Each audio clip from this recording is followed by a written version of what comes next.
Hey everyone, welcome back to our channel. So in today's video we are going to discuss about phosphate solubilizing bacteria which are used as a biofertilizer. तो सबसे पहले हम देखेंगे कि phosphorus क्यों important है plant के लिए। तो फॉस्फोरस एक ऐसा इम्पोर्टेंट न्यूट्रिएंट है जो प्लांट के ग्रोथ के लिए मदद करता है। सो फॉस्फोरस जो होते हैं वो सॉइल में इनसोल्यूबल फॉर्म में प्रेजेंट होते हैं जो प्लांट्स इजीली एब्जॉर्ब नहीं कर सकते। तो इसी के लिए हमें फॉस्फेट सोल्यूबलाइजिंग माइक्रो ऑर्गेनिजम्स लगते हैं जो ये इनसोल्यूबल फॉर्म ऑफ फॉस्फेट को सोल्यूबल फॉर्म ऑफ फॉस्फेट में क्या करते हैं, कन्वर्ट करते हैं। तो और ये फिर soluble form of phosphate easily plants क्या कर सकते हैं, एब्जॉर्ब कर सकते हैं। अब ये जो बेनिफिशियल माइक्रोब्स होते हैं जैसे कि बैक्टीरिया, फंगाई, ये क्या करते हैं, कन्वर्ट करते हैं अनअवेलेबल फॉस्फोरस को इनटू अ फॉर्म जो प्लांट्स इजीली एब्जॉर्ब कर सकते हैं। अब कौन से टाइप के माइक्रो ऑर्गेनिजम्स होते हैं जो सोल्यूबलाइज कर सकते हैं फॉस्फोरस को। तो सबसे पहले हम देखेंगे बैक्टीरिया। अब बैक्टीरिया में भी थायोबैसिलस, बैसिलस की जो स्पीसीज होते हैं ये फॉस्फोरस को सोल्यूबलाइज कर सकते हैं। तो जो बैक्टीरिया होते हैं, जो थायोबैसिलस, बैसिलस होते हैं, ये फॉस्फोरस को अवेलेबल कराते हैं प्लांट्स को। ये इनसोल्यूबल फॉर्म इजीली अवेलेबल नहीं होता है प्लांट्स को, उसे एक ऐसे फॉर्म में कन्वर्ट करते हैं जो प्लांट्स इजीली यूटिलाइज कर सकते हैं। तो ये जो बैक्टीरियाज होते हैं ये एक एसिड रिलीज़ करते हैं जो फॉस्फेट कंपाउंड्स को डिजोल्व करते हैं। सो ये जो स्पेशल सब्सटेंस ये बैक्टीरिया रिलीज़ करते हैं इनको बोलते हैं साइडरोफोर्स, लाइक सूडोबैक्टीन। अब ये साइडरोफोर्स क्या करते हैं, तो ये जो साइडरोफोर्स होते हैं ये बाइंड करते हैं आयन को, जो रूट जोन्स में आयन होते हैं उसे बाइंड करते हैं। जो आयन्स होते हैं और availability of ion to harmful microbes, उन्हें availability of ion to harmful eyebrows ये रिड्यूस करते हैं, यानी कि ये आयन को बाइंड करते हैं। अब आयन कुछ माइक्रोब्स को भी लगता है जैसे कि हार्मफुल माइक्रोब्स होता है, तो ये आयन को बाइंड करने के बाद अवेबिलिटी ऑफ आयन उन माइक्रोब्स के तरफ उन रिड्यूस करता है। तो उसी के साथ साथ अगर आयन अवेबिलिटी नहीं रहेगी माइक्रोब्स को तो ये प्लांट को प्रोटेक्ट करता है फ्रॉम डिसीजेस।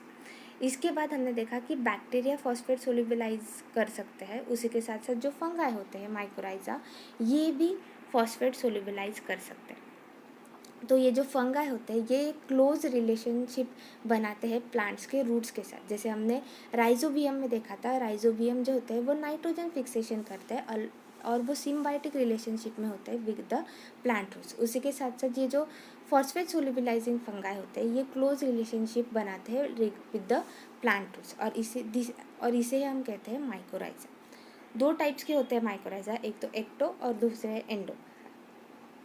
एक्टो यानी कि जो फंगाई जो रूट्स के सरफेस पे प्रेजेंट होते हैं इसे हम कहते हैं एंडो, और जो फंगाई रूट सेल्स में एंटर कर जाते हैं इसे हम कहते हैं एंडो।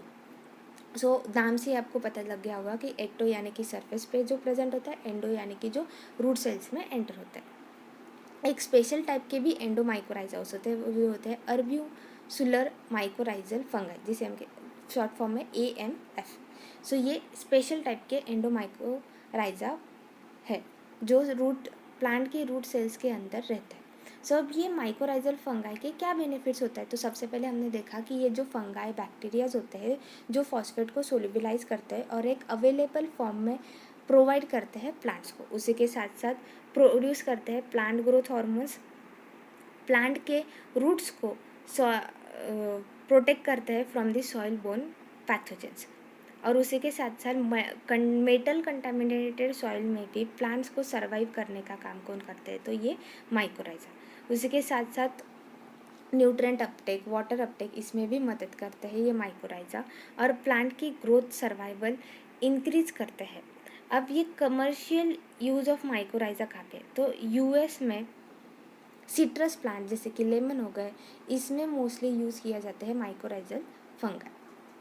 तो ये जो सीडलिंग्स होते हैं, जो प्लांट सीडलिंग्स होते हैं वो इनोकुलेटेड किए जाते हैं with the AMF in nurseries before transplanting. उसी के साथ साथ this reduces seedling death and helps plant grow faster. तो ये जो माइकोराइजल फंगाई होते हैं ये सीडलिंग की डेथ होने से बचाते हैं, उसी के साथ साथ प्लांट की ग्रोथ फास्ट करते हैं। इन इंडिया जो न्यूट्रिएंट पुअर या फिर पोल्यूटेड एरियाज़ होते हैं उनमें मोस्टली प्लांट की ग्रोथ के लिए AMF यूज़ किया जाता है। उसी के साथ साथ वेजिटेबल और फ्लावर्स की ईल्ड बढ़ाने के लिए बाय 30 to 50% हम माइकोराइजल फंगाई मोस्टली यूज़ किए जाते हैं। अब जो स्पेशल एंडोमाइकोराइजल है AMF, वो प्रोड्यूस कैसे किए जाते हैं?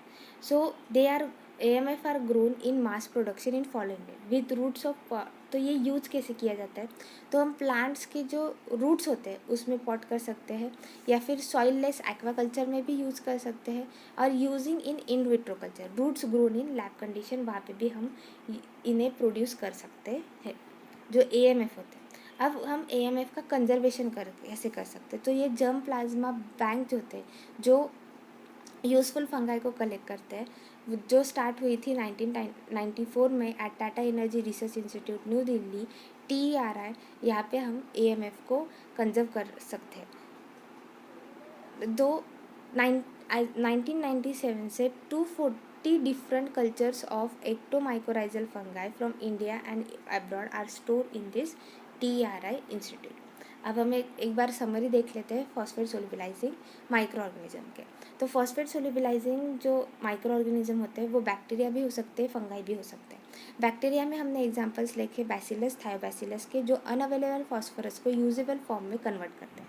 उसी के साथ साथ ये जो बैक्टीरिया होते हैं वो एक स्पेशल सब्सटेंस रिलीज करते हैं साइटोफोर्स, जो आयंस को बाइंड करता है और ये प्रोटेक्ट करता है प्लांट्स को हार्मफुल माइक्रोब से।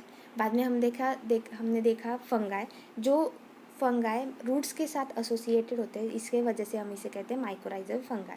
ये भी दो टाइप्स के होते हैं, एक एक्टो होते हैं, एंडो होते हैं। जो AMF होते हैं अर्बिकुलर माइकोराइजल फंगाई, ये एक स्पेशल फॉर्म होते हैं, स्पेशल टाइप होता है एंडोमाइकोराइजल फंगाई के। अब ये जो एंडोमाइकोराइजल फंगाई है ये मोस्टली यूज़ किए जाते हैं सिट्रस प्लांट्स के लिए, वेस्टलैंड्स में डिग्रेडेड सॉइल, वेजिटेबल्स और फ्लावर्स की यील्ड यूज़ करने के लिए। प्रोडक्शन मेथड्स कैसे होते हैं? तो ये जो AMF होता है ये पॉटेड रूट्स में हम ग्रो कर सकते हैं, वाटर कल्चर में ग्रो कर सकते हैं, या फिर लैब कंडीशन में भी हम ग्रो कर सकते हैं। और इनका कंजर्वेशन मोस्टली होता है germplasm bank at TERI New Delhi. I hope आपको phosphate solubilizing microorganism which are use as biofertilizer इसके बारे में समझ में आ गया होगा। अगर कोई डाउट होगा तो let me know in the comment section down below. Thank you.